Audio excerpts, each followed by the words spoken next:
My name is Tokologo Monene. I'm a UNISA student currently holding the position of chairperson of the SRC UNISA. I came to UNISA 2012 when I matriculated 2011, 2012 I came to UNISA. A very exciting experience for me. So when I arrived here, I wanted to study LLB. Then I could not qualify to study LLB straight, so I had to do a diploma in law. Luckily, UNISA offered that at that time. It was still a new qualification. I did a diploma in law, which was for 3 years.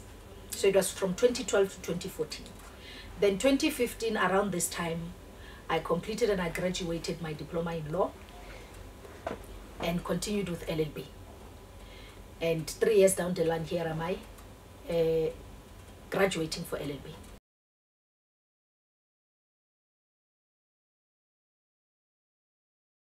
When I came to UNISA, I then realized that self-study is something that I do very well, to study by myself, and then if I encounter challenges in my studying, then I'm able to get assistance from my lecturers on a one-on-one basis. And I found UNISA to be quite fruitful for me because I actually passed and did very well, and I was registering 5 modules per semester and I'd always pass them. But then around 2016, in fact, 2014, I started joining student activism, and it was very difficult for me to manage student activism and studies. But the pressure that I got from home made me actually, force myself to study even when it was very tough for me.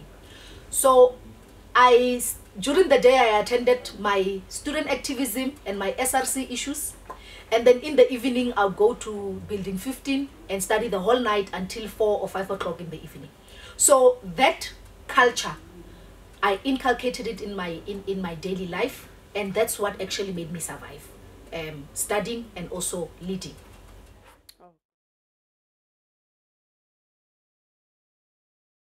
The truth is that it was not easy, and it was not easy from the point that also there was the woman element in me. But I have to say that I got support. I got a lot of support from the colleagues that I was working with at that time. And I also got a lot of support from my family, from home.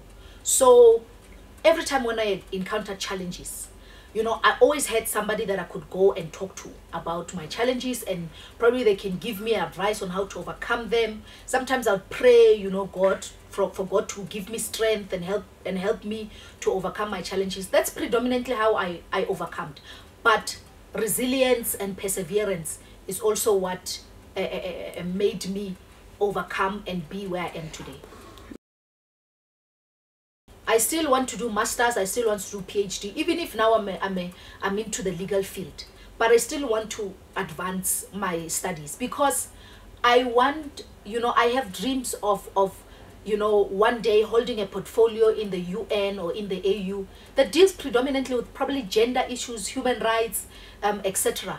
And also in the legal field, my little time that I've been so far in the legal field, I also realized the need of women in the profession, and this qualification that I've obtained thus far is going to open more doors for me in terms of my contribution to the legal fraternity, in terms of respect for women, and also the issue of saying that and eradicating the narrative that women are not good professionals or women don't make it in the profession. I'll be an example that women make it in the profession.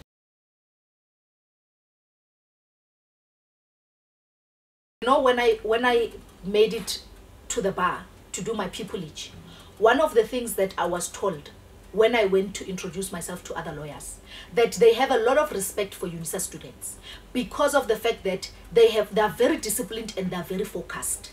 And it's because the environment and the nature of university enables them to build that discipline and that focus. And the legal field in itself requires people who are disciplined and who are focused, because you are building your own practice. And in order for you to build your own practice and also grow within it requires a lot of discipline and a lot of focus and a lot of, discipline and focus, you see. So that culture that UNISA is bringing to us as students is a very important thing for us. I don't think that it even affects the legal fraternity alone. I think in any profession, it requires that people must be disciplined and focused in order for them to succeed in that type of unit. And because in UNISA, we are not spoon-fed, we always have to make sure that assignments and everything are submitted at our own call. So already that is something that by the time we leave UNISA, we have that thing in us. When we get to a workplace, we're able to implement that culture that UNISA has taught us. So that is something that I want to commend UNISA on.